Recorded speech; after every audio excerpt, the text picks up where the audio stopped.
j'espère que vous allez bien. Aujourd'hui, on se retrouve dans une nouvelle vidéo et en fait, on se retrouve pour un reading vlog et quand même spécial parce que aujourd'hui, on lit officiellement des classiques. Et je crois que c'est les premiers classiques que je lis. Peut-être en dehors de quelques lectures que j'ai faites à l'école secondaire, je sais pas. Je vous avoue que je ne me rappelle plus du tout des lectures que j'ai faites à mon secondaire et tout. Mais bref, ceux-là, c'est sûr que je les ai jamais lus. Et en fait, cette année, je m'étais donné comme défi de commencer à lire un petit peu plus de classiques. Et en fait, si vous regardez mes vidéos de livres, vous avez peut-être remarqué, mais moi, j'ai vraiment deux genres littéraires que je lis toujours. Et en fait, c'est la romance et les thrillers. C'est vraiment mes deux genres littéraires préférés. Des fois, je vais dans la fiction historique, dans la fantasy et tout, mais bref, en général, je lis vraiment de la romance et des thrillers. Donc, j'ai décidé pour ce reading vlog-là qu'on allait lire mes premiers classiques, un en romance et un en thriller. Donc, le premier livre qu'on va lire dans ce reading vlog-là est, évidemment, vous avez dû le deviner, Orgueil et préjugés de Jane Austen. Austen, je pense que c'est Austen comme ça se dit. Ce livre-là est le livre classique de chez Classique dans la romance. Ce livre-là a été publié, tenez-vous bien, en 1813. Ce livre-là est sorti aux États-Unis en 1813. Si aux États-Unis, je sais pas, en tout cas, là, en anglais, là. Fait que je suis vraiment intriguée. Tout le monde parle de ce livre-là. Et un petit fait un peu gênant, mais si vous avez lu les After, la série After, en fait, ce livre-là est le livre préféré des deux personnages principaux. Fait que c'est une autre chose aussi qui m'a attirée vers ce livre-là. C'est une romance historique, évidemment, parce que ça se passe dans les années 1700-1800.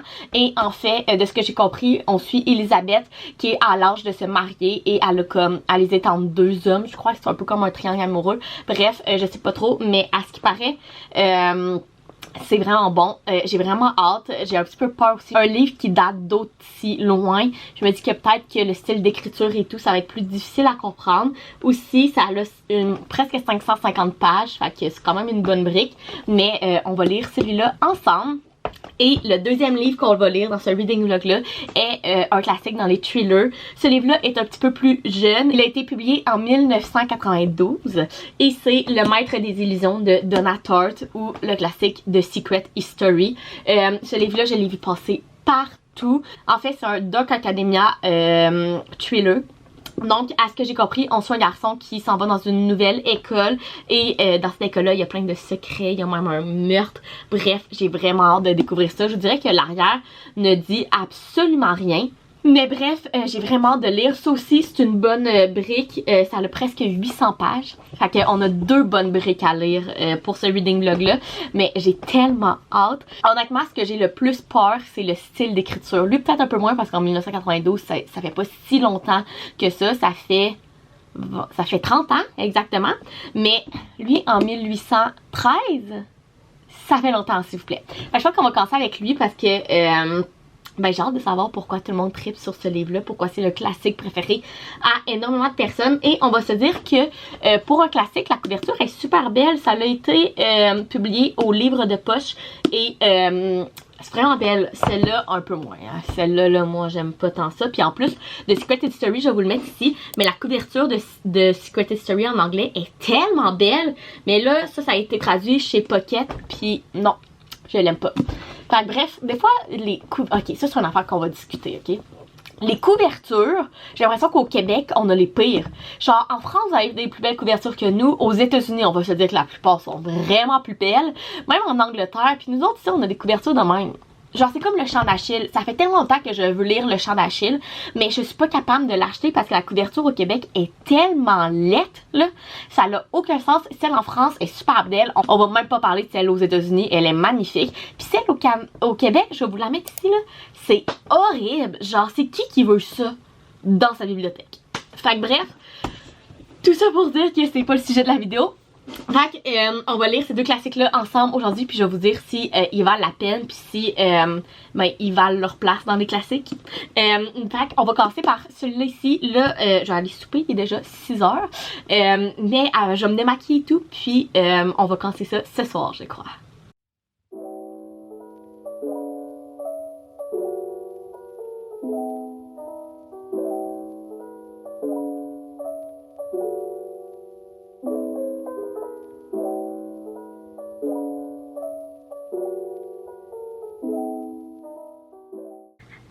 et on est le lendemain et hier soir, comme vous avez vu, j'ai commencé Orgueil et Préjugés. Je suis rendue à la page 72 au chapitre 10. Mais premièrement, ce que je me suis rendu compte, c'est qu'on peut pas vraiment se fier au chapitre parce qu'en fait, il y a des sections, je pense qu'il y a 3 sections. Ouais, il y a volume 1, 2 et 3. Donc, je suis rendue au chapitre 10 du volume 1. Et bon, par commencer, je pense que je vais vous dire ce que j'aime pas puis ce que j'aime du livre. Premièrement, ce que j'aime pas, il fallait s'en attendre un petit peu, mais c'est que je ne comprends pas tout à cause du style d'écriture, parce que c'est le style d'écriture des années 1800, 1700, 1800. Fait que tu sais, c'est sûr que ça parle comme un peu... mais comme dans les années, là, ça vous voit tout le monde, puis fait que c'est difficile, je trouve, que vu qu'on vous voit tout le monde, de savoir quelle est la relation entre les personnes, parce qu'exemple, ben, Elisabeth, elle vous voit son père, elle vous voit ses oncles, fait que tu sais, c'est difficile de savoir, tu sais, elle vous voit les hommes de son âge aussi, fait que tu sais, c'est difficile de savoir comme...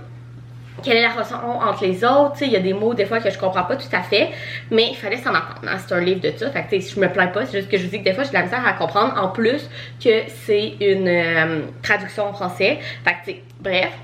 L'autre chose que je trouve négatif, c'est que il y a énormément de personnages et je suis tellement mélangée. En fait, ben, il faudrait que je vous dise un peu l'histoire. C'est qu'en fait, Elizabeth Bennet, c'est la personnage principale du livre, et elle a une grosse famille qui vit dans les années 1700-1800. De son père, sa mère et 5 ou 6 sœurs, je me souviens plus. Et dans le fond, le but c'est de marier toutes les filles de la famille. Et à côté de chez eux, il y a monsieur Bingley, je pense que c'est comment que ça se dit, qui déménage là. Et c'est un monsieur célibataire qui est très charmant et tout. Fait que tout le monde veut marier ses filles avec lui. Donc, c'est ça l'histoire. Et où ce que je suis rendue, c'est qu'en fait, monsieur Bingley, c'est comme un peu pris la sœur la plus vieille des Bennet, donc Jeanne. Et Jeanne va souper avec lui et elle tombe malade. Et il faut qu'elle reste chez eux. Donc là, c'est où ce que je suis rendue jusqu'à maintenant, que Jeanne est très malade et qu'elle reste chez eux. Fait que... la seule affaire, c'est que c'est ça. Il y a beaucoup de personnages et je suis tellement mélangée parce que Elisabeth et Bennet, son nom de famille, donc monsieur Bennet, madame Bennet et tout. Puis le gars à côté, il s'appelle Bingley. Fait que je sais pas pourquoi elle a mis 2 noms qui commencent par un B. Ça me mélange tellement, je sais plus qui est qui. Fait que ça, c'est un autre point négatif, c'est que il y a énormément de personnages. Puis vu qu'il n'y a pas de nom, il y a pas de prénom aux hommes, c'est monsieur Bingley, monsieur Bennet. Fait que ça me mélange. Monsieur Bennet, c'est son père, mais il y a des monsieur Bingley. Bref. Niveau positif, premièrement, les chapitres sont petits. J'adore. Ça, j'adore! Je me suis rendue au chapitre 10 en 70 pages, ça vous donne une idée là. Fait que ça, j'aime ça. Et l'autre côté positif que j'aime vraiment, c'est Elisabeth. J'adore son personnage, c'est une fille forte, qui sait ce qu'elle veut, qui se laisse pas marcher ses pieds parce que le monde pense d'elle. Comme je disais, Jeanne, la grande sœur à Elisabeth, est malade et est chez monsieur Bentley. Et en fait, c'est à 5 km de marche. Et Elisabeth, dès qu'elle apprend ça, elle a pas de chevaux pour y aller puis tout. Fait qu'elle apprend ses clés puis ses claques puis elle marche les 5 km toute seule, genre dans le bout puis tout parce qu'il y a plus, pour aller voir sa soeur pour savoir comment elle va. Même si tout le monde la déconseillait de faire ça. Puis quand elle arrive là-bas, ben, les sœurs de monsieur Bentley rient un peu d'elle parce qu'elle est comme pleine de boue puis tout. Puis elle s'en fout de ce que le monde pense. Elle veut juste aller voir sa soeur pour savoir comment elle va. Fait que, genre, vous comprenez, c'est vraiment une fan forte qui s'en fout. Fait que ça, c'est quelque chose que j'aime vraiment du livre jusqu'à maintenant. Fait qu'on va continuer, voir, mais sérieusement, jusqu'à maintenant, je suis un peu mélangée et le style d'écriture est assez difficile, c'est sûr. Fait que c'est un petit peu plus long pour moi de le lire, mais c'est pas horrible non plus. Là, j'ai vraiment hâte de voir parce que, à ce paraît, il y a comme 2 hommes qui, dans le livre, qui veulent Elisabeth, mais je comprends pas trop c'est qui jusqu'à maintenant parce que, comme je dis, monsieur Bingley, il est comme, ben, il s'intéresse à Jeanne, la plus vieille sœur. Puis sinon, il y a monsieur Darcy aussi qui habite avec monsieur Bentley, mais lui, il est genre méchant avec tout le monde. Fait que en même temps, dans ma tête, je suis genre, ben, c'est peut-être ces deux-là qui est comme le love triangle, mais en même temps, jusqu'à maintenant, genre, ça fait pas de sens. Bref, fait que je vais continuer à en lire aujourd'hui, puis je vais vous redonner des nouvelles quand je vais être rendue plus loin. Ok, je suis officiellement à la page 265. Et sérieusement, tout ce que j'ai à dire, c'est que ce livre, ce n'est que du drama. Genre, sérieusement là, c'est que du drama. Genre, tout ce qu'ils font, genre, premièrement, je comprends pas, personne n'a de job. Genre, personne travaille dans ce livre-là. Genre, ça parle toujours de telle personne est plus, genre, riche que l'autre, mais dans le fond, tout ce qu'ils ont, c'est qu'ils ont des terres, puis genre, des maisons. C'est pour ça qu'ils sont riches, mais il y a personne qui travaille. Genre, dans sa famille, son père passe ses journées à lire, puis elle, ses soeurs, puis sa mère passent ses journées à, genre, parler de drama, de qui marie qui. Je suis pas sûre de très bien comprendre, genre, pourquoi personne travaille. Mais bref, sérieusement, la dernière fois que je vous ai parlé, j'étais à peu près à page 75. Et je suis rendue à la page presque 275, ça fait presque 200 pages plus tard. Et ça va mieux. Genre, j'ai pogné le rythme du livre, je suis capable de lire un peu plus vite, puis de mieux comprendre et tout, parce que c'est quand même un langage de l'ancien temps. Mais ce n'est que du drama. Genre, honnêtement, ce livre, c'est juste genre, oh mon dieu, telle personne a accepté la demande de mariage de telle personne. Oh mon dieu, telle personne a dit telle affaire. Oh mon dieu, telle personne. Genre, c'est que ça. Ce n'est que du drama. Mais j'adore toujours autant le personnage d'Elisabeth. Donc, je vais continuer à le lire parce que là, en fait, je suis rendue où ce que Monsieur Darcy, qui est comme tout le monde le déteste, mais il devient de plus en plus gentil. J'ai comme l'impression que c'est peut-être lui qui va être le love interest, mais genre je suis rendue à la page 275 et il n'y a toujours pas de love interest. Fait que genre leur histoire d'amour, elle va être pas très très longue là, parce qu'il y a toujours pas d'histoire d'amour. Puis genre je suis rendue à presque la moitié du livre. Mais on va continuer à lire. Je ne veux pas donner un avis ferme tant que je n'ai pas terminé le livre. Mais tout ce que je peux dire jusqu'à maintenant, c'est que il n'y a pas d'histoire d'amour encore. Puis que ce n'est que du drama. Allô! On est quelques jours plus tard et j'ai vraiment des book updates à vous faire. En fait, premièrement, j'ai officiellement terminé Orgueil et Préjugés. Donc, je vais vous dire mon avis final. En fait, j'y ai donné 3 étoiles. Sérieusement, à la fin, je l'ai vraiment aimé. Je peux comprendre pourquoi il y a tellement de monde qui aime ce livre-là parce que c'est une belle histoire d'amour. Honnêtement, tout le build-up de l'histoire d'amour de Elisabeth et le monsieur que je vous dirai pas c'est qui, c'est super beau. Elisabeth, j'ai adoré son personnage. Sérieusement, là, j'ai vraiment aimé son personnage. C'est une femme forte, féministe pour son temps, qui sait ce qu'elle veut, qui se laisse pas faire, qui est capable de se défendre. J'ai adoré le personnage d'Elisabeth. Je crois que c'est un de mes personnages féminins préférés dans les livres. Elle est incroyable. Les choses que j'ai un petit peu moins aimées, ben premièrement, c'est sûr, le style d'écriture, tu sais, ça parle à, genre aux années 1800, fait que tu sais, c'est plus difficile à suivre de ce côté-là. Il faut dire que le livre a été écrit dans ce temps-là, fait que c'est normal, mais c'est l'affaire qui m'a un petit peu plus chicotée. Et sinon, ben c'est sûr que il se passe pas énormément d'affaires. Tu sais, c'est quand même long. Faut que tu sois patiente pour lire ce livre-là. Mais je suis vraiment contente de l'avoir lu et de pouvoir dire que je l'ai lu. Donc, voici mon avis final pour ce livre-là. 3 étoiles. Je vous le conseille. C'est un bon classique. Une magnifique histoire d'amour. Mais soyez patient et continuez à lire parce que des fois, ça peut être long. Et puis pour le deuxième livre, j'ai officiellement commencé Le Maître des Illusions de Donna Tartt. Je suis rendue à la page 251 au chapitre 5 et j'ai beaucoup de choses à vous dire. Pour faire un petit débrief, en fait, on suit Richard qui arrive dans une nouvelle université et il décide qu'il veut suivre des cours de grec. Mais en fait, dans cette université-là, il y a juste un prof qui donne des cours de grec. Et s'il t'accepte dans son cours, c'est juste lui, presque juste lui que t'as comme professeur. Il donne le droit d'avoir 1 ou 2 cours à côté s'il juge que c'est bien pour toi. Et c'est juste un petit cercle de 5 élèves, plus Richard, c'est le 6e. Donc, il finit par se faire accepter par le professeur et de rentrer dans ce groupe renfermé-là de l'université. Mais il se rend compte que ce groupe-là a des secrets, qu'il se passe des choses bizarres un peu au travers de ce groupe-là qui prennent des cours de grec. Donc, voici le synopsis. Dit comme ça a l'air quand même intéressant et sérieusement, c'est quand même intéressant, c'est plus un thriller, fait que t'essaies de trouver c'est quoi les secrets de ce petit groupe-là et tout. Ça l'affaire, c'est que c'est long aussi. Sérieusement, c'est genre, c'est presque 800 pages, je suis rendue à la 250e et je viens juste d'avoir un punch. Fait qu'il a fallu que j'attende 250 pages pour avoir enfin un punch dans l'histoire. Fait que c'est long, il y a beaucoup de descriptions, il reste à l'université, fait que tu sais, c'est tout le temps à la même place. Fait bref, encore une fois, il va falloir que je m'arme de patience, mais je pense que c'est une affaire qu'on peut dire qu'on a découvert avec ce vlog-là. Si tu veux lire des classiques, arme-toi de patience, parce que c'est long. avant qu'il se passe de quoi. Fait que c'est ça, mais sérieusement, j'aime quand même ça. J'ai hâte de savoir qu'est-ce qui se passe, pourquoi, comme c'est quoi les secrets dans ce groupe-là, mais c'est quand même long. Fait que bref, c'est ça pour mes updates. Fini Orgueil Préjugé, 3 étoiles et je suis rendue à la page 250 sur presque 800 de Le Maître des Illusions et je vais vous donner des nouvelles quand je vais être plus avancée.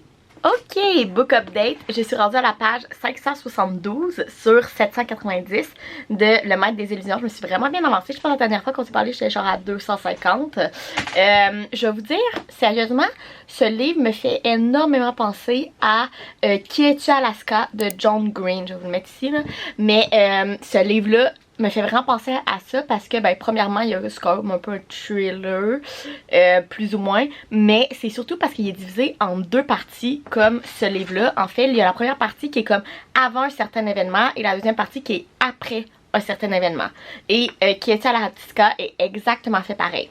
Donc, le livre est fait en 2 parties. Et la première partie, c'est ce que je parlais la dernière fois, c'était long. Il se passait pas grand chose, tu sais, c'était comme un build-up et tout. Mais la deuxième partie, je suis vraiment plus intéressée. Ça va vraiment plus vite, il y a plus de choses qui se passent. Fait que c'est vraiment plus le fun, sérieusement. Je vous dirais pas que c'est un gros coup de cœur puis que j'adore ça. Justement, Qui es-tu Alaska, j'avais donné, je pense, un 2.5 ou 3 étoiles. J'avais pas trippé sur ce livre-là. Et Le Maître des Illusions, ça s'enligne comme ça. Mais sérieusement, je me dis qu'il y a tellement de monde qui aime ce livre-là que j'attends à la fin un gros punch. Fait que peut-être que ça va nous le faire monter dans mon rating s'il y a un gros punch à la fin. Je me dis que je peux pas avoir lu 800 pages sans qu'il y ait un punch parce que jusqu'à maintenant, il y en a pas encore eu de punch. Fait que c'est ça qui est ça. Fait que je vais vous donner des nouvelles parce que j'ai bien l'intention de le finir ce soir. Il me reste genre 200 pages, fait que je vais finir ça ce soir et je vais vous donner des nouvelles. Mais jusqu'à maintenant, la première partie était très longue, la deuxième partie va mieux, mais c'est encore pas un coup de cœur.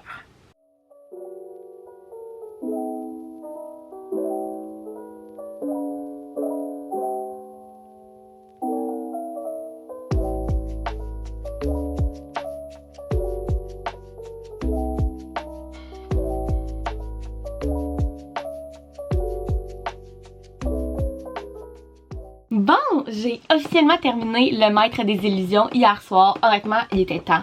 Je pense que ça fait 2 semaines que je suis sur ce vlog-là pour 2 livres. J'ai jamais lu des livres aussi lentement, je pense, depuis que j'ai recommencé à en lire en juin passé.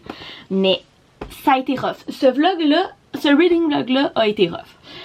Bref, la fin m'a pas... tu sais, dans le dernier clip que je vous ai parlé, je vous disais que j'espérais qu'il y ait un punch à la fin pour comme qu'il remonte dans mon estime. Il l'a pas eu. Sérieusement, j'ai donné un 2 étoiles. C'était un 800 pages un peu perdu. Je veux pas genre non plus dire trop de mal, mais tu sais, premièrement, il n'y avait pas assez d'action pour moi. Il y avait beaucoup de descriptions, pas assez d'action. Deuxièmement, il y avait énormément de trigger warning que je ne savais pas. Fait que je vais vous les dire un peu là pour que vous en attendiez, ok? Mais il y a des trigger warnings de suicide, d'addiction, drogue, alcool, d'inceste même. Fait que tu sais, ça c'est toutes des affaires qu'il faut que vous sachiez en rentrant dans ce livre-là. Honnêtement, comme je vous ai dit dans le dernier clip, si vous avez lu et aimé Qui es-tu Alaska de John Green, je pense que vous allez aimer ce livre-là. Mais à part ça, je l'ai trouvé difficile. J'ai donné seulement 2 étoiles et ça, pour moi, ça n'en vaut pas plus que ça. Donc, en conclusion, Orgueil et Préjugé, 3 étoiles. Il a été quand même plus dur à lire qu'une romance normale, mais c'est sûr c'est un classique qui a été écrit dans les années 1800. Et si vous aimez vraiment la romance, je pense que c'est un classique qui vaut la peine d'être lu. Je pense que c'est Orgueil et Préjugé puis genre Roméo et Juliette, c'est comme les 2 plus grands classiques dans la romance. Puis je pense que ça vaut vraiment la peine que vous le lisiez. Parce que Roméo et Juliette du Shakespeare, c'est quand même plus dur à lire que du Jane Austen. Donc, celui-là, je vous le conseille, même si c'est pas le meilleur livre que j'ai lu de ma vie. C'est un classique que je pense que tous ceux qui aiment la romance devraient lire. Par contre, Le Maître des Illusions, je vous le conseille pas, à part si vous aimez ce genre de livre à la Qui est Alaska de John Green. Sinon, j'ai vraiment eu de la difficulté, beaucoup de trigger warning à surveiller et c'est très long. Enfin bref, je pense qu'on a su que si on veut lire des classiques, faut être patient parce que c'est long. Et puis moi, là, après avoir lu 2 bonnes briques de classiques, je pense que c'est le temps que j'allais lire un petit rom-com tranquille avec beaucoup d'action pour m'en remettre un peu de ça. 200-300 pages maximum, parce que là j'en ai lu un de 500 et de 800. Là il me faut un petit livre fast-paced. Donc voilà pour ce reading vlog là. C'était un peu différent de mes autres reading vlogs. C'est en fait j'avais jamais lu du classique, mais j'espère que vous avez aimé ça. Si oui, vous pouvez mettre un thumbs up, vous abonner à ma chaîne, puis nous on se retrouve dans une prochaine vidéo. Bye!